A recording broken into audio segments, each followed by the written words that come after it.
Well, hello everybody. Welcome back to OnlyLeedsBros for the match build-up. Leeds United versus Norwich City. We're joined by Joe B. Joe, how you keeping, pal? Thanks for popping in. After the conversation we had about 5 minutes ago, I'm feeling relatively ill. I've just You look like you're about to just down, not off there. I've scoffed down quite a lot of food in not a lot of time, and Meat it's a sweats. Tuesday, so I'm also in the process of making Kayla's food. So if I have to run off in about 15 No, minutes time to flip over some problem. potatoes, I'll be back in a moment. Well, make sure you flip some for me then, Joe, will you? Oh, of course. Dillo, how are you, buddy? Yeah, I'm all good, lads, all good. Tuesday. Bit of see good news there. The minute see Swansea are 1-0 up.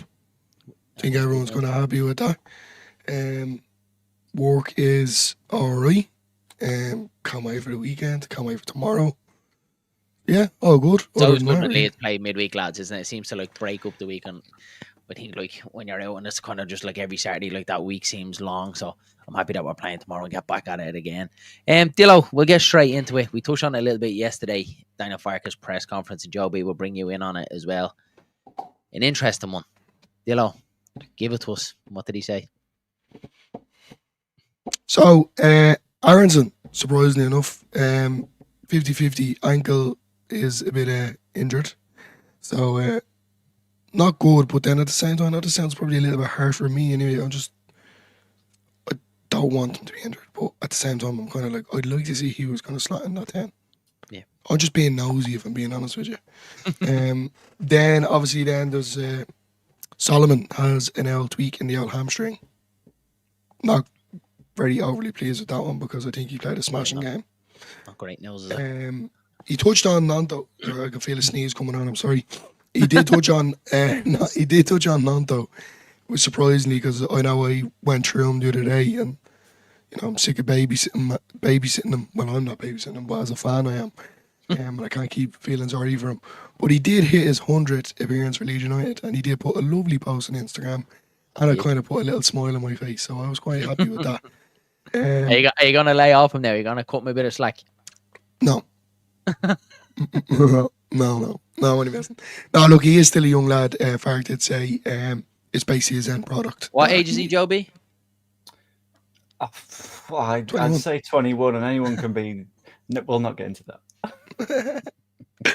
So yeah, he did say he's a brilliant player. It's just his end product basically. Whether he's scoring goals or he's assisting them, that's something that he can work on. So far, it wasn't really too crucial on him, which is kind of expected because he does need. He bigged him up though a little bit though, Dylan, didn't he? Like he bigged him up and said that he's improved on last season. He just kind of needs to finish on his goals, but he bigged him up a little bit, and he's happy with how he's performing. And that probably is one side of his game, Dylan, that Willie Nanto has improved on this season, is that he looks like he's matured a little bit more. There's not so much petulance in his game, the staying down.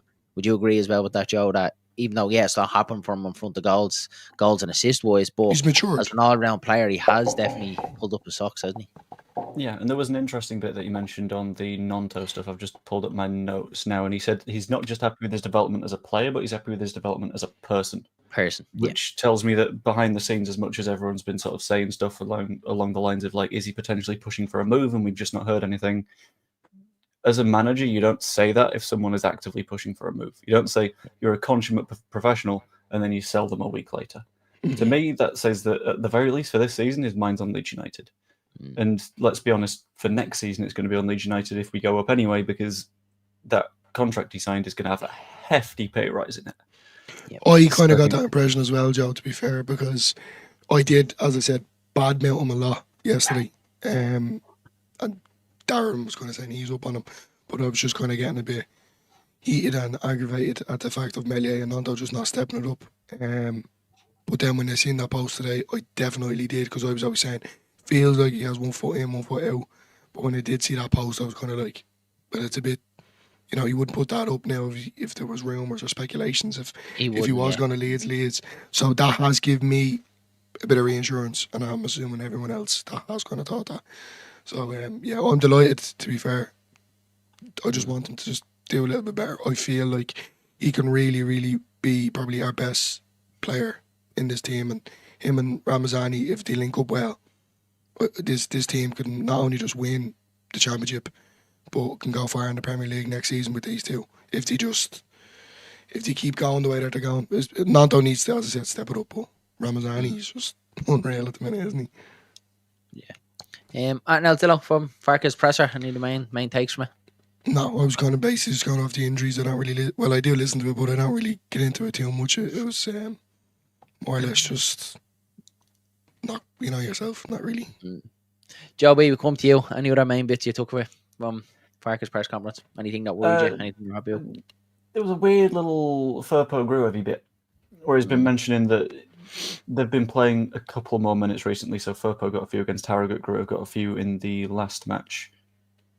But neither are quite yet ready to start, which I thought was quite interesting. Like, I would really quite like Firpo back in this side, especially if Manor Solomon isn't there.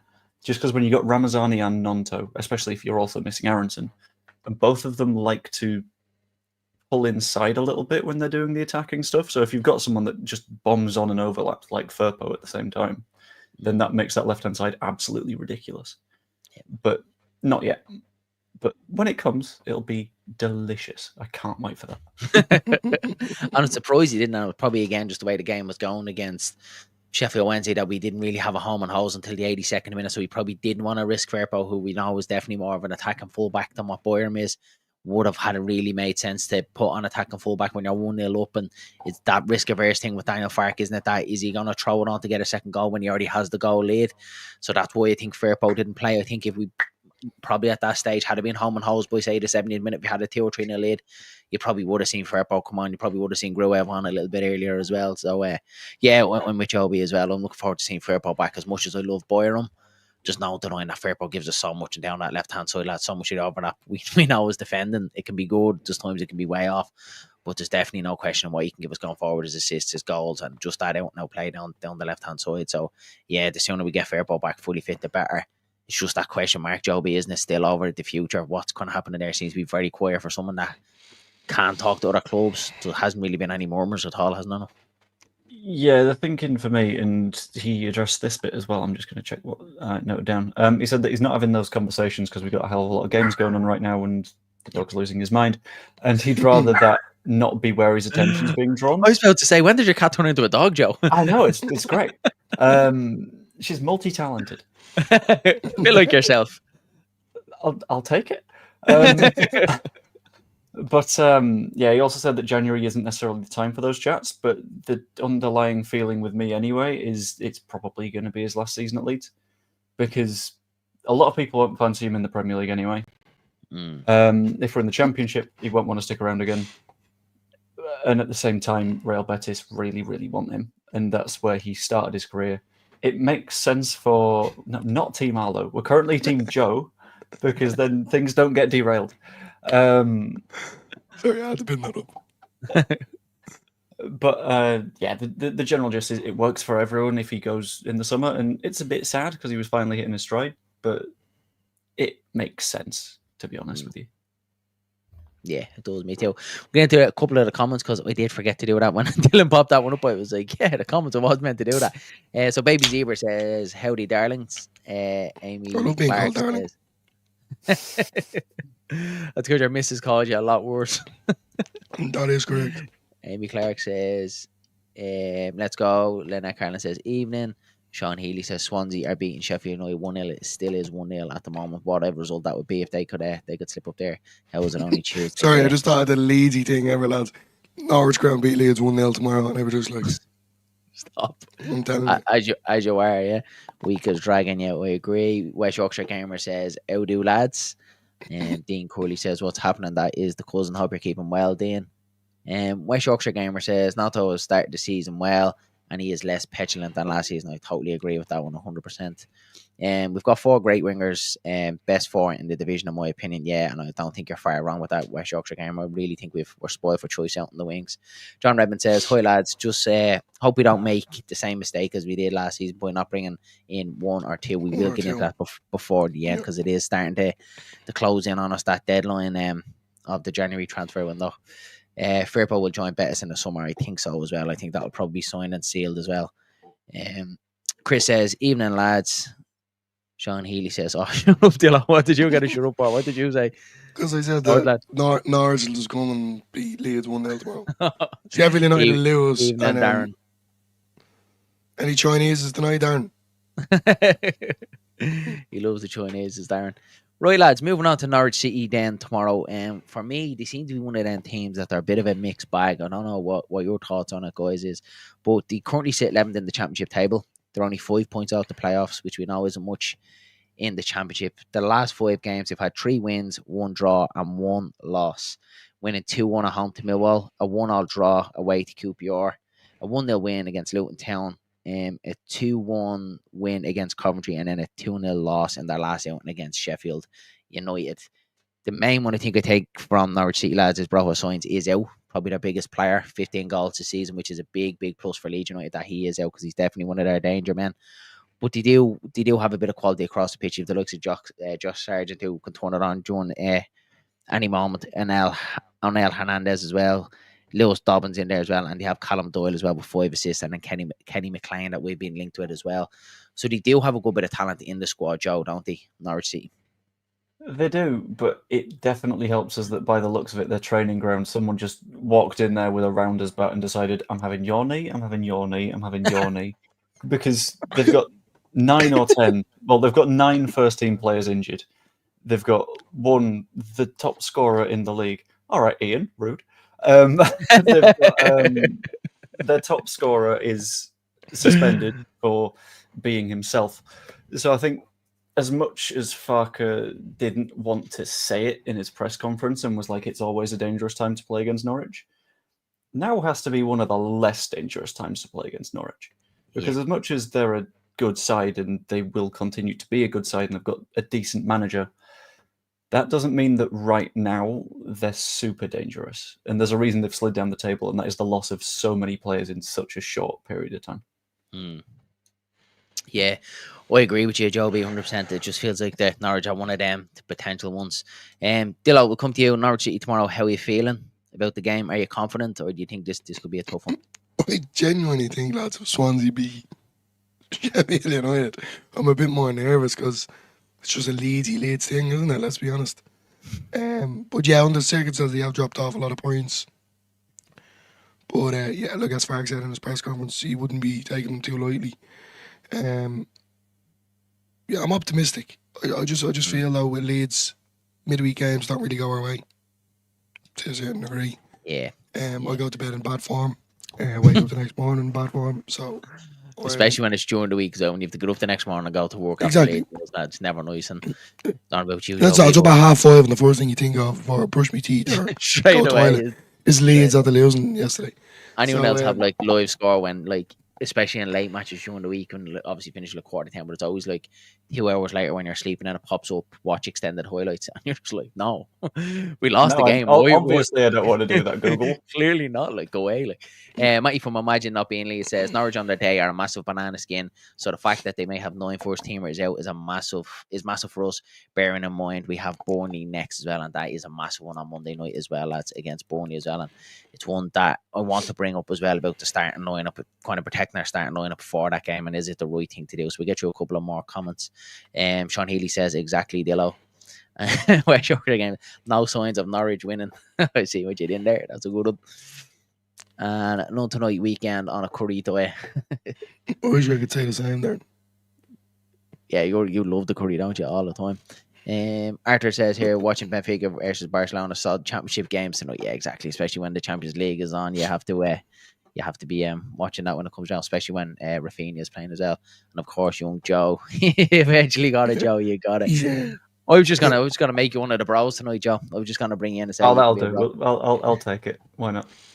Sargent only fitting up for the bench recently. Yeah, I did see he was on the bench at the last outing against Sheffield United, but he is still one of them, Joe. He can come on and make an impact. He's a decent player on his day, isn't he? He is. Yeah, but my thinking with this match is the way that Norwich typically work is they've got such a lean on their sort of pressing shape. So they rely on the fact that their midfield are able to press quite well, and that goes with a forward that is able to equally press quite well, and it works as one big structure that causes other teams to make mistakes. I think with so many missing players, And I think with Sargent having been out of the side for a long time, he's not going to quite be in sync with that midfield, and he's not going to press in exactly the same way. And I think that's going to weaken them a little bit further. And I think the fact that they're going to actively try and play football against us at Elland Road is really going to work against them in this match, because teams don't win points that way. And I'll be back in a minute because I've got to flip those potatoes. I was going to say, to be honest. I was going to put the same one to you tomorrow. Obviously, we were seeing Sheffield Wednesday do it against us on Sunday as well, coming out playing football. They huffed and they puffed. They didn't really break down the door against us. No real opportunities. They won again before we went 2-0 up. They came to play football, but it is very much like that. And although it was till the 82nd minute till we had the game home and host, it does feel like that when sides do come down the road that actually want to play football against us and do decide to play their own game and not this kind of mid or low block, which is definitely one that works against us. It feels like we always have an opportunity, and it might be just one of them that Norwich are one of them sides that will come down the road and will try and play football against us. Yeah, look, I'm going to take me. I'm going to leave me Leeds hat on, but I'm going to try to take it off, if that makes sense. Elland Road is the most unbelievable stadium, and I'm not saying that because I'm a fan, because of the atmosphere. And that place does be rocking. And I genuinely think that any team that comes up against Elland Road, when they hear the Leeds fans, they're going to try. Well, you'd like to think so as a professional athlete. They make some sort of impact when they come on. I genuinely think it's going to be a good match tomorrow. I think it's going to be one of the highlights of the seasons. Of the season, if I'm being honest. Under the lights at Elland Road. And now, as well, touch wood, if Sheffield United do lose, not only is Leeds going to be up for it to extend that kind of gap in the table, but so will Norwich. They're going to try and stop us in our tracks. So I can genuinely see a great game tomorrow. I think Norwich will come out and just come out swinging. I think it'll be an end-to-end game of football. I don't think they'll hold off. I don't think Leeds will hold off. And then, going back there, what you said about the lineup for the Burnley game, I think this is the time now to use Ramazani and Nanto. Well, Ramazani should start anyway regardless, but I think Nanto should start. I think he should shape it up a good bit, like as you said. And then I would say I'd even give Joseph a run. I know you're not highly on it, but I would. That's a bit harsh now, isn't it, baby Zebra? That's a bit. I was just about to say Joe has to have a bit of Irish in him there somewhere. I'd say he does. That better not be a euphemism. I don't swing that way. I mean, you guys are great, but not my personal tastes.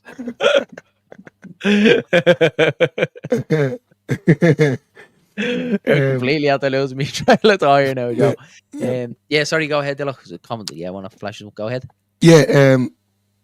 More or less. Like, I just think Norwich will come out swinging, but I think you should shape it up a little bit. Just considering, as you said, Burnley on Monday, it's a big one, isn't it? I wouldn't be too reliant on. There is that little bit of a rest of a week, you could say, give or take, for the players, but. I think you should a little bit of rotation for tomorrow night, if I'm being honest. Yeah, I agree. This one here, before we get into the lineup, Joe B, do you think this is maybe Villa dangling a bit of a carrot? This feels a little bit, it's going to be harder to get him out of Villa then. That feels like, even if it's a case of, look, we're putting him in the shop window, someone has to want to sign him now. To me, that would say that we're not super interested, and we already know there's La Liga sides interested. So it's there's two things it could be. There's one thing of, we're trying to get more interest in him, look how he performs. And I don't know exactly how they did. I think Villa lost, so that won't have worked too well for them. I think they lost 1-0, which isn't great. Yeah.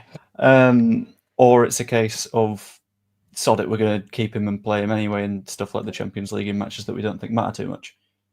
In which case, that's also not great for us, because he's not necessarily going to want to... I think if within 2 weeks your footballing career goes, I'm playing in the Champions League against Monaco, to I'm playing in the Championship against Cardiff, there's not many more depressing career trajectories to have. Yeah, agree. You always sum it up great, Joe. You always sum it up great. Screams permanent deal, not a loan for Buendia. Yeah, I think so. I think he probably will look for a full, probably a loan initially, Joe. Would you agree? And then look to move him on to somewhere, I'd say, just to get it done quick and simple before the January window ends. I do want to touch on the lineup, lads. Obviously, we know Aronson is a bit of a 50-50 one. Solomon is one of them that he said that he looks like a doubt, but still has a possibility of making it. Joe, I'll come to you. Even if they are fit, is it one of them games where Daniel Farke shouldn't risk them having one eye on Burnley on Monday night? Should he just go with Ramazani and Nanto? I'd maybe consider Aronson if and only if there is like 100% not a problem with him. Yeah, if they've done all of their checks and they're like, cool, it was just a little bit of a bruise because they've had a clash of legs or something, then sure, play him. Because I think by comparison, Norwich is a side that's going to be more important to do the pressing against than Burnley. Because Burnley will do exactly what Burnley do every single match, and they will sit deep. And you don't really need Aronson's running for that. Good point. Whereas you could really do with a Ramazani who's more likely to crack open a defence. I think if we're talking about resting players and Aronson is fit enough, then you keep Ramazani in the bank for that Burnley match. Maybe give him a few minutes towards the end.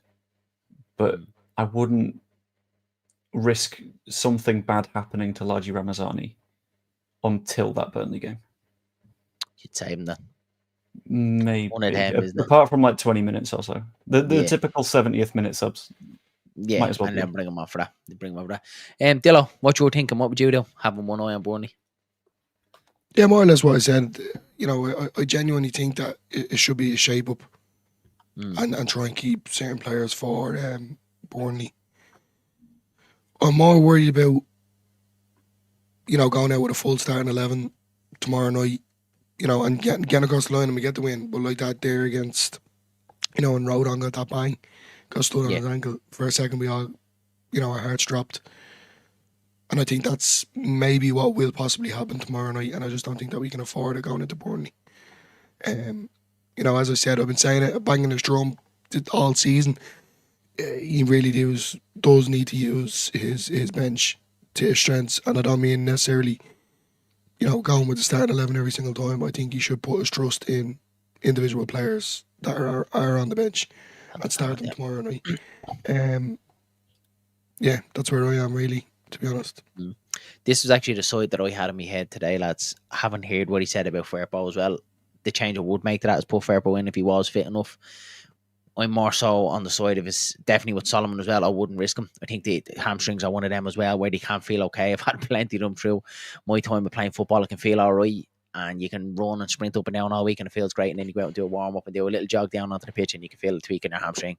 Your hamstrings are made of glass, though. Oh, they're one of them. They're unbelievable. So, yeah, definitely with Solomon, and I just wouldn't risk him. I really wouldn't risk him with the big game against Burnley. And even if he doesn't make Burnley, I'd like to risk him because I wouldn't like to see us, you know, take that 50% chance on him, and that happens. And I'm sure you agree, lads, and having him out longer, potentially, you know, a couple of months, because they can be a real mess, them hamstring injuries. And we seem like we're always getting them at Leeds United, don't we? It always seems to be the hamstring injuries that are doing us. So yeah, that would be more or less my side tomorrow. The only one I'm kind of half thinking about as well is the Pirlo one, lads. I have a feeling he might swap it tomorrow. And you get that feeling he might go with Joseph tomorrow? I do. What about you, Joe? I don't know. I think it might be a good time to settle on someone for a little bit, because the fixtures we've got coming up are Norwich, not necessarily an easy match. Burnley. Then Cardiff, which is admittedly fine enough. And then we're into Coventry, who can be a pain. Millwall in the FA Cup will rotate for that anyway. But then it's Watford, Sunderland, Sheffield United. That's not a great period, and that's a period in which you probably want to build as much chemistry as you can between that line of three that support your number 9 and your number 9. Mm-hmm. So I think if Piru is completely fit and fine, rotating him out has more of an ability to cause problems down the line than it does to say you've got 90 minutes fewer in the legs. Like, our next match is not a Saturday kickoff; it's on Monday. We've got a chunky length of time. Yeah. So I think it'd be a little bit better to play Piru instead. Yeah, that's fair. I just have a feeling. I think midweek, I just think with Piru not having the greatest games, I have a feeling he might go with Joseph because he just gave that little bit more. He looked interested. He wanted to get involved. But I've been wrong so many times with this job. Dylan will tell you I've said this all the way through the season. I think he'll go with Pirro tomorrow and then he'll start Joseph. No, it's definitely going to be Joseph and then be Pirro. It's one of them. But the one thing I definitely agree with you, Joe, is I do think we need to settle it a little bit because there was there for a while. It was nearly every game, wasn't it, where it was a different striker, and I think that's not great for certain passages of play, you know, getting used to playing with it because everyone kind of has their own rhythm, you know, what type of runs they make if they're coming short in behind, and then it can just become natural. You know, they're making that run without even seeing it, you know, naturally they're going to do it. So I do think there's that as well that we need to kind of settle down on and get a settled squad and get a good 11, especially coming into this busy period. So I'm not against a bit of a change up, but I do agree with you, Joe. I do think we need to be more settled if it is kind of in for one game and then back out and then back to Pirro again. That is something I would say. Dillo, what would you say in the Pirro and Joseph situation? No, Joe's going to have to change my mind a little bit. I'm not going to lie. I'm sorry. No, this is good though. See, this is it because you always have your way of thinking, lads, don't you? It's a headache because you hear someone else saying something or you see it in the chat and you're like, I never actually thought about it that way. So it's always good to have these conversations. It's not what everyone knows I'm a Pirro fan. And I want Pirro to start the whole time. What my issue is, and I keep saying it week in, week out, is that we solely relied on players last year. Individuals. And maybe that's me just being paranoid and anxious, is that we didn't get across the line. I know we got 90 points, 90-point trophy, but we didn't get across the line. And I think Farke really does need to adapt to his bench and put trust in his bench a little bit more. Now, what I will say, Joseph hasn't been at it, but he did do okay the other day. But I love Pirro, so, you know, Joe's really had to just wreck my head here. Like, my head's all over the place. And then you see what Shane Kavanagh is saying here as well, saying needs to drop Pirro. He was awful on Sunday. So there is that bit of the void in the fan base where you have some people saying, before the Wednesday game, I was very much, and I said it in the build-up as well, that I want Pirro to start. That's it from now on. His goals and assists. I think you were on with us, Joe B, as well, weren't you? I think we were speaking about the goals and assists, saying he had 15 GNA. And I'm saying, right, that's it. We need to just go with Pirro for the next couple of games, hang our hat on him. But then because of the way he played the weekend, Joseph came on, seemed to do a bit. Then I'm like, oh, I wouldn't kind of be against Joseph coming on playing. And then you've Shane then turn around saying, yeah, drop him and start Joseph. It's mad how different people see different things, isn't it, from games? Sorry, Dylan, go ahead. No. Yeah. More or less, I was just saying there, like, Joe Beach just had to kind of throw a firework at me there. Because I'm kind of, you know, like, yeah, look, I just want Farke to utilise his bench a bit more. But then at the same time, Pirro is scoring goals. Yeah, he didn't play great today. But, like, you know, Joseph might start tomorrow and score a goal and we'll be all kind of praising him. But, you know, he hasn't done great over the last couple of games. Like, he's done a bit, you know, he's done a bit of running, stretching the defence, pressing. Yeah, but Pirro just gives you that goal, and it's a bit harsh on Joseph because it's a job that he's not going to get a pat in the back for. Yeah, you know, but people aren't going to notice. Leeds Tribe says, I would like to see Ramazani start tomorrow against Norwich. If Aronson and Solomon have any kind of niggle, I wouldn't start them. Let them rest up and be there in case for the last 20 minutes. And this is it, lads. If we do start Nonton Ramazani, what happens if the game isn't going all our own way? You're potentially bringing on two players that aren't fully fit to try and turn the tide for you. So that is also in the back of Farke's head as well, isn't it? Would you rather start them, see who they get on, and bring on the players who are fully fit, or start with the fully fit players and bring on the ones that aren't 100%? It's a tough call, isn't it? Especially when the game's not going your way. Yeah, I think either way you're going to land in a bit of a weird situation, but it's a good spot for us to be in because the amount of like conversations we're having about, but is this winger better? So many, like look back to the promotion season. And you're looking at our wing options, and you're like, well, every week it's going to be Harrison, it's going to be Costa. Not really a question mark. Yeah. Whereas this season, we've got, I would say, probably the 4 best wingers in the league, and we can just pick and choose as we want. And most of them can do either side, which is another wonderful little advantage because there's so many one-sided wingers in this division. And having that flexibility and ability to be a little bit loosey-goosey with stuff, and the fact that we're saying, yeah, but what if we have to bring on Mana Solomon, who's only at 90%? And it's like, Mana Solomon at 90% gets into every single team in this division anyway, so it's probably okay. A little bit of a side note, by the way, and this is completely unrelated, but it's a fun little fact about Burnley at the minute. Since Boxing Day, and this is an idea of just how good we are by comparison. Since Boxing Day, they've had an average expected goals for of 0.75 every game. For comparison, we haven't dropped below that in a single match this season. That's mental, isn't it? We are better every single time than they are on average. It's just great. It's nice being a Leeds fan. A lot of that comes from that front line that is working really effectively at the minute. It's great when you come out with stats like that as well, Joe. Now I will sleep tonight. I'll sleep happy tonight. He got you back. Sean from Will Go Whites, big up. Do go check out Sean from Will Go Whites and hit the subscribe button over there. I see this game to be good for rotation, but then you want to build on momentum. So we'll be interesting to see. I do think rest Solomon and play Ramazani, and that probably is one of them. And you did touch on it, Joe B, that it could be one of them where Aronson feels like he's probably the more one likely to come on and likely to play. So I wouldn't be adverse to seeing it. It's more the Solomon one. I think he sounded a lot more doubtful in it. So I'm like, just don't even risk him. Just for me, just don't even risk him tomorrow. Even if all is fine, tests come back okay, just don't take the chance on him. Start Ramazani. He needs minutes, and he's definitely a game changer, 100%. And this also gives the opportunity to players like this, largely Ramazani, Joe, that was probably our best player, would you say, before he got the ankle injury? Yes, but that brings up a weird thing, right? Calling him a game changer. He is, but you've not changed the game if you're playing from the start. You've set the tone at that point, and I feel like it's a lot easier to be a pacey winger that's tricky with your feet coming off the bench in the 70th minute than it is in the first minute of a game. Because coming on the 70th minute, you are playing against, let's be honest, Laji Ramazani played in La Liga last year against Barcelona and Real Madrid's defences.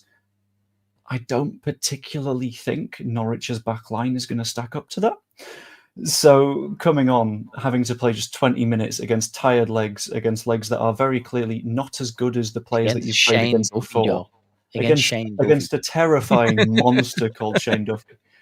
It's basically it's fine, isn't it? Like, and that's why I don't mind him coming on off the bench, because you can't be a game changer if you're on from the start.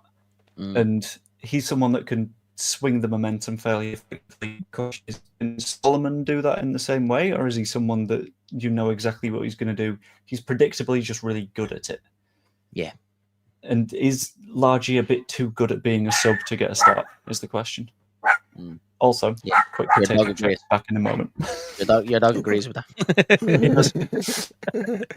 Yeah, no, I agree. I genuinely think what Joe said there hit the nail on the head. That was an unbelievable thing to say. Sorry, you're just going back, lads. What a goal he scored. I'm sorry. That was a serious goal he scored. And I know the shot itself when it went into the bottom corner. But apart from all that, like, he 3 players around him and he held them off. Alone, for me, was the standout performance. The finish was unbelievable. But just to take it down and calm and composed, the strength of such a little fella, they couldn't get the ball out, and then just put his body completely to the right-hand side. I think it's after kind of his goal, Dylan, and the way he came on and impacted that game has gave me a little bit of comfort, because you know how big I am, and Ramazani have the top there behind him. I've been banging the drum about him since I first seen him come into Leeds, especially that away game at Cardiff. He was just... Give us that, actually, will you? No. He was absolutely outstanding, and I was really, really down when I seen him get injured, because he is one of them. He is a game changer. He can just pull it out of the bag like that. He's one of them with the individual brilliance. And even if the game isn't quite going his way for 80 minutes of the match, he can just have a 10-minute period where he can turn it on exactly like that, coming onto the pitch, and he's our game changer. That's why I'm not too hung up. We obviously spoke about transfers a lot on the match reaction with Paul, Joe, Evie, and Sean from Wilco Whites. And we kind of got everyone's take. By the way, go over and check that out. That was a really good one. That was a good video. Check that one out, guys. So everyone was kind of saying, we need a striker, we need a number 9, and I'm one of them that I need a number 10. I'm not too big on the number 9 position, to be honest with you. Excuse me, because Pirro is doing it up there. If we can get Joseph to start chipping in with a few, and then we do have Ramazani, who there's goals from there as well. So there is goals across that front line. We are the top goal scorers in the division. We have a very, very healthy goal difference as well. So it's not really up front where the issues is for me. Definitely the number 10 can bluster that again and can even bring us to a next level. I totally agree with that. But I think it's our back line is a real issue, and I think we've seen the issue with Strike. We've yet to hear what the full outcome of that is.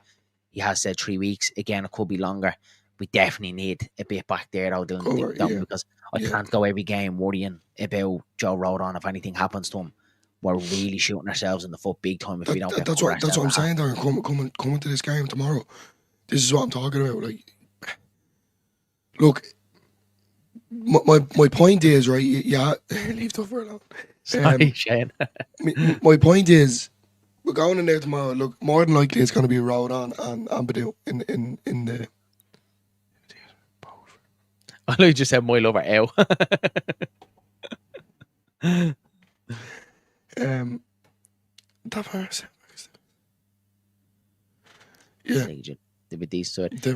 were you saying, Dilo? Go ahead, buddy. Yeah, sorry, the comments to throw me off.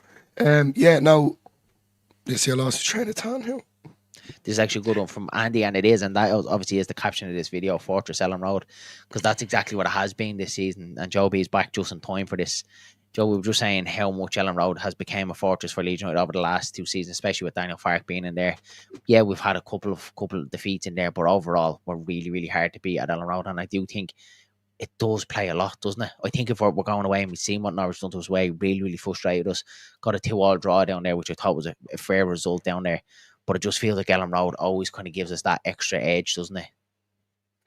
Yeah, and a little bit of that is going to come down to the way that football teams tend to play and the way they tend to like structure themselves as they're sort of going against other sides.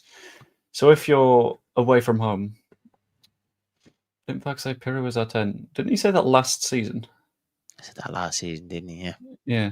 So I mean that's definitely changed because now we've got Aaron Smith. Yeah, I don't think he said that this season, has he? I hate him in the 10.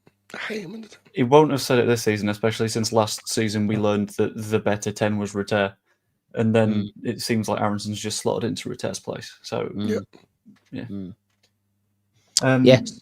Go ahead, Joe. Sorry about that. But yeah, on the home form thing, it's quite rare that we deserve to lose at home. And that's because when teams are away from home, they tend to play a lot more passive stuff because they don't want to take stupid risks because they know that a home team is more likely to like have the crowd at their backs. And for us, that just helps us even more because what we tend to do is we play that sort of dominating, controlling version of football where we will just have a hell of a lot of the ball and we'll just wait for them to make the mistake and we'll be in, we'll score a goal, and then they need to come out again and then they're even more vulnerable. That works really effectively for us because we're significantly better than all the other sides in this league in terms of pure quality man-to-man. Yeah. The reason that, and I think it was mentioned, we didn't have that 2 years ago, was what we decided to do was marsh ball. And that doesn't really work as a home team because home teams really need to be taking control, and what you've got is Rodrigo trying to ping a through ball, but it lands at Bukayo Saka's feet. Stupidity, madness. Thanks, Joe. But we're not there anymore. This is the thing. PTSD. I'm seeing it as a positive, right? PTSD. Because we've made the progress from there, and now Elland Road is back to its sort of fortressy mode. Like the last time we genuinely deserved to lose a match at Elland Road in the league, I'm not counting the Borough match, was probably last season against Southampton. And even then, that was because the season was basically done. Agree with you. We were poor that day, yeah. Totally agree with you, actually. That was probably the most depressing day I was ever in Leeds. Me and Dylan were going over there with the hope, Joe. We had everything planned out because we planned going over for the last day of the season because we were getting promoted, Joe. Same things this season, we're getting promoted. So we had this all planned out. We're going off to Leeds, going to celebrate. And even when we kind of still had a very, very slim chance of going off, me and Dylan were in a Dublin airport going, we're going over to get promoted. Everything's going to go our way. And yeah, it did. A lot needed to go. What wasn't it? We needed Ipswich to lose. We needed to win and have a fairly chunky goal difference. And a chunky goal difference. I think it was a 5 or 6 goal swing or something. It was a few, and we were playing against 4th in the league. Like I believed. Yeah, no one else did. We did. Maybe a lot to do with the 10 points that we had in Dublin Airport, but we believed anyway. Do you know what the best thing was? The burger after. That was the only thing that kind of made me that little bit happy. And then the guy says to me, we double them up. We will double them up. We will. So I was delighted with that, to be honest with you. But yeah, look, it's gone. Let's not talk about last season. It's that won't finished. be happening. That won't be happening again this season. Correct. We won't have to deal with that again. We hopefully home and host before. Who is our last day? I think isn't it Plymouth the last day of the season away? Plymouth away, yeah. And then are we Bristol City at home? Is that our last home game? It's Bristol is our last home game. The one before that is Stoke. Which should be fine, to be honest. Like, as the last three, that's not too bad. And then you stop home, yeah. Like, even looking at the last four, the one before that is Oxford. Yeah. We're winning the league, lads. Oh, yeah, we got 12 points right there, so we'll just add that to our total now. And then, yeah, sure, we're good. We're already 13 points clear. Add the Melier ones, so we're about 19 points clear. It works out. Easy, yeah. So we're going to be promoted probably by mid-March anyway. Happy days. Lovely, Joe. And I'll be on the drink by the 18th. We might have had a point together at some point that morning. Probably, Shane. Yeah, probably, buddy. 100%. We're going over for the Cardiff game and let us know if you're going to that, buddy. More than happy to meet up and have a point. We're the best team this season. We must improve our away results to confirm this. 2 massive games coming up away to Burnley and Sheffield United. And we must not lose any of these. And they're the big one, lads, isn't it? Going to Bramble Lane and Turfmoor, they do seem like the big ones. Even Watford, what was it? Coventry, Watford, and Sunderland, Sheffield. is it, that we have? Oh, Sunderland, yeah. Correct. Is Sunderland home? Yes. Sunderland home. So, yeah, there's a tough run of fixtures. So you're probably saying the month of February is a massive month for Leeds, lads, isn't it? I think, though, I've been saying it every time that Sheffield United, like over Christmas, I think it was a Sheffield United had a kind of a...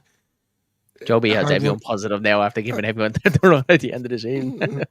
Did Sheffield United have a tough run of games over Christmas? Was that? I don't even remember their fixture list, to be honest. They definitely had a bit of a wobble, didn't they? They did a couple of draws here and there. And then I remember getting very excited because I was like, they're doing really, really bad now, and they're going to lose Gus Hamer in January. And yeah, they seem like they've turned that around now. So I've been way off the mark with that one. Yeah, no, the way I am, it's kind of like when we get a run of games, I'm kind of like, oh, now's the time, that we're going to create that gap. And then all of a sudden, then Leeds lose against someone that they shouldn't have lost against. Look, we're not going to get into it too much. But then when that team above us or that is kind of beside us and have a hard run of games, they just walk through it. And I'm kind of like, why couldn't Leeds just do that?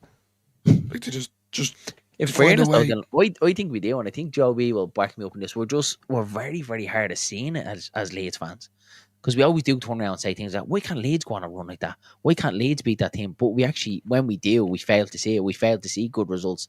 Would you agree with the Joe, especially the turn of the year when Bamford obviously scored a goal against Peterborough? We went on that brilliant run, and there was people that still wanted more, even though we went 14 games unbeaten. Like, do you think that we're like part of our own downfall at Leeds, that we fail to see the goodness sometimes? Yeah, we tend to be far more negative about ourselves than we do everyone else, and I think that's just part of the sort of Leedsiness. Yeah, that's me. But it's absolutely. Yeah, exactly. But it's like you mentioned a couple of minutes ago. We went something like 13 matches unbeaten. Yeah. No one quite realizes that right now we've not lost in 10. Yeah. We've not lost since the 30th of November, and nobody's discussing that, because every time we don't get points away from home, we go, our away form's not good enough for us to go up. Well, I'm going to have a quick look at the away table now, but if it's not changed since I last saw, we have the third best away form in the league. We've got better away form than Sunderland do, and that's with them having played one more game than we have. That's good. And assuming we win that game, we'll be a single point behind Sheffield United in the away table. Bring Joe on all the time, will you? Because he's just really calming my nerves. I'm so calm. He's so well spoken. It's unreal. And this is another one as well, Joe, that people as well, it's not really been talked about enough as well. Our goal difference is crazy. The amount of goals that we've scored this season as well, the highest in the division. But yet we still bang on. We need a striker and we need a number 10. Do we really when we look at them numbers? Yeah, we've scored more goals at home than Burnley have home and away combined. Wow, because it gets better and better, isn't it? Because Burnley are just not a very good side attacking in the slightest, and everyone is all scared of like Burnley are this unlosing machine. That's because they don't hugely concede goals, and we're saying that we need to sign a number 9 and a number 10 because we're not doing enough in terms of attacking. I'm going to check this number in a minute just because I want to make sure it's right, but we scored more than 50 times in 27 games. That ain't half bad. I'll take that every day of the week, to be honest with you. That's some ridiculous. I'm not one for stats, but I'm loving this, Joe. I'm loving it. I love it making it the stats. Joe just flows. I love it. Absolutely love it. But this is it. This is what, like I say, that Farke gets banged with this drum all the time, is that boring football. I'd rather be watching Daniel Farke football than Scotty Parker football, lads, with you, because that is boring football. But don't get me wrong, the game against Sunderland, that 0-0 draw was probably the best 0-0 match I've ever watched, because what an entertaining game that was, especially the last 10 minutes of the game. But I think there's sometimes we're part of our own downfall as Leeds fans, that we fail to see the good in things, especially, like, I remember, I think I've said it to you before, lads, that my first ever away game, Cardiff, we win 2-0, they're down to 10 men, brilliant day, and there was people walking out the ground billowing and shouting Farke out, and I was just like, what? It's just like, lads, can't we see the goodness that we've just won 2-0, like, away from home? Yeah, they're not a great side, the bottom of the division, we still won 2-0, we still took 3 points, but it was like, it wasn't good enough for people wanted to just go out there and score 4, 5, and 6, and I know football is an entertainment business, but it's also a result business as well. So yeah, there's times that we don't do ourselves justice. So yeah, I'd much rather be Leeds than be anyone else. If Plymouth take a point tomorrow night, then come next Monday, provided we win tomorrow night, we can put a 7-9 point gap to Burnley, and that would be huge. There was a lot of ifs and buts there, wasn't there? I missed the chance. Do you know what I feel like it is, though, lads? Everyone in the chat, and Joe B, that everyone's giving me, building me up. And something's going to go wrong, and you're all going to be sorry. Every single one of you. You're just going to crush my dreams. All I'm trying to do is remind you that you're allowed to be happy at the same time as being a Leeds fan. And we always keep forgetting that football is supposed to be this fun thing that we fell in love with when we were younger. And we fall a little bit too hard into the, but if we don't go up, then PSR, and we won't be able to keep XYZ player. Doesn't matter. At the end of the day, there's still going to be football. We're still going to care about it. I'd really like us to go up, because it would be a fantastic feeling. But at the end of the day, I don't give that much of a shit about how much money is in a bank account that I will never see, that I will never touch, that I will never benefit from. Yeah. It's fine. And we'll all be there either way, Joe, whether, look, we want to get out of this godforsaken league and get back up to the Premier League. But if it's the same thing and we stay down, we'll be here next season. We'll do it again. If we go down to League One, we're there and we'll do it again. And Leeds will always be there. But you want to be in the top division. But this is one for you, Joe. This is one I think you'll like. Smile through gritted teeth. Those who support Farke and not wanting recruitment, still picking Meslier, beggars belief. How are you with the Meslier situation at the minute? It's not a decision that I would have made, but at the same time, it's not a decision that I've got the energy to be angry about, because there's nothing that I can... Joe. You have to make this happen, actually. Sorry. Maybe at some point. I did chat with him at Elland Road at one point. One hell of a stream. That'll be a good one. May have to have that conversation. It'd be just a game of tennis stats, wasn't it? Just 2 years back for that would be top. No, because we're both broadly positive as well, so it'd just be like... It'd be tennis, but like no one wants to win the point, because we're all just like, this is fine, isn't it? Let's just keep playing tennis. It's really good. On the picking Meslier thing, it's not the decision that I would have made, but at the same time, we can't change the decision that's been made there, so sod it. It's going to stay that way. There's nothing that we can do to change that. On the Farke not wanting recruitment point, and I noticed someone earlier saying that like if we would have signed 1 or 2 people last January window, we would have gone up. We did sign 1 people. One person wasn't better than Archie Gray. And that's the issue with transfers. Like, I can't remember who specifically said it, but it might have actually been Bielsa now I think about it. But he said something along the lines of, if you get 50% of your transfers right, you're a really, really good director of football. And last year, if Connor Roberts goes right, who knows, we might have gone up. But it didn't happen for us, so we didn't. So it's fine. And we keep saying that we have the best squad in the league, but at the same time, people that are saying that and saying that Daniel Farke should have us up already because he's got the best squad are also saying that it should be really easy to add to that squad. And it's like, no, if you want to sign someone, you want to sign someone who can reasonably improve upon their competition in that position. It's hard to improve on. There are fewer of, because you've admitted it's a really, really good squad. So I think it's a case of we're taking our time because we're looking to see who actually improves us and wants to come. Bollocks. Sheffield United just equalised. I seen the phone vibrating and I was like, I hope it's 2-0. Yeah. But it's a case of take our time, make the right choice, and that's how you go up. Because otherwise you end up signing Ashley Barnes. And I don't think he's going to do anything for Burnley, to be honest. What do you think of the Shelby signing at Burnley? I think that could be a shrewd one. Who the fuck is Shelby? Shelby, John Joe Shelby. Shelby. Like, Shelby from Peaky Blinders. You should have just said Voldemort and I would have got you. I didn't want to go straight in on him like that, Joe. I'm trying to keep this professional. See that video, by the way, their announcement video was brilliant. Anyone see it was the reference to Voldemort and all. They had the hood up and he came in and then all of a sudden he was pulling down the hood with Voldemort. I'll have to give it a look afterwards. Is it Burnley he's gone to? He's gone to Burnley, yeah. And yeah, Sean says it is 1-1. I'd still take it, lads. I know, look at Swansea were 1-up, but 1-1 draw ain't a bad one. Yeah. I mean, on the bright side, Shelby can't have his best possible performance anymore because they've played Stoke City twice already, so he can't go against the Potters.